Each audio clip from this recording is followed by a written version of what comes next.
Binalaan pero nagtuloy-tuloy lang daw ang barkong patigma ng US Navy nang pumasok ito sa Tubataha Reef.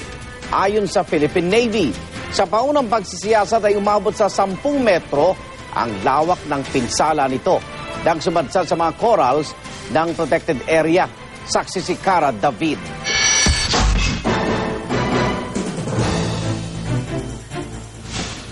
Sa lahat ng dagat na aking nasisid, ang Tubataha Reef sa Palawan na marahil ang pinaka-nakamamangha.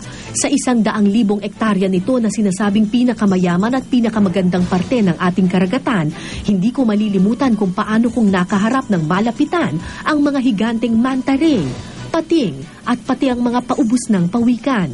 Ilan lang yan sa mahigit 1,000 marine species na karamihay endangered na nakatira sa mayaman at makulay nitong coral reef na idineklara ng UNESCO bilang isang World Heritage Site.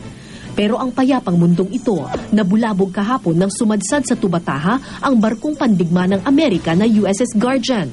Patungo na raw sana ang barko sa Sulu Sea mula Subic kung saan ito nagpakarga ng langis nang masagasaan ng barko ang mga bahura o coral ng Tubataha. Sa nakita po namin, yung pagkakapwesto ng barko, it will be very difficult to pull out on its own power nga. Medyo malayo-layo either mabilis siya or yun nga po, or baka sa weather din.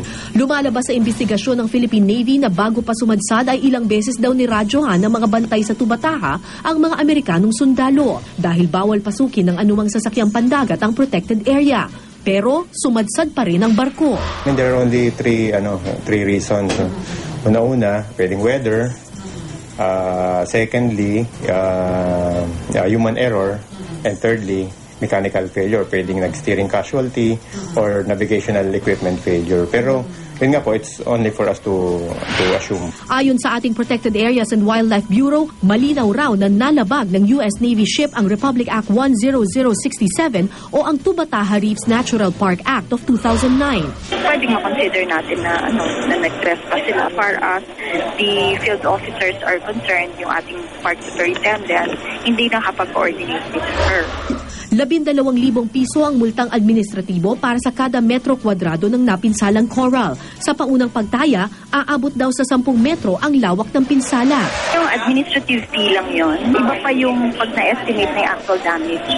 Kung ano yung sinusupport ng coral reef na yun, say, sa fishery resources, yung community surrounding Tubataha. Tapos yung value niya sa ecotourism.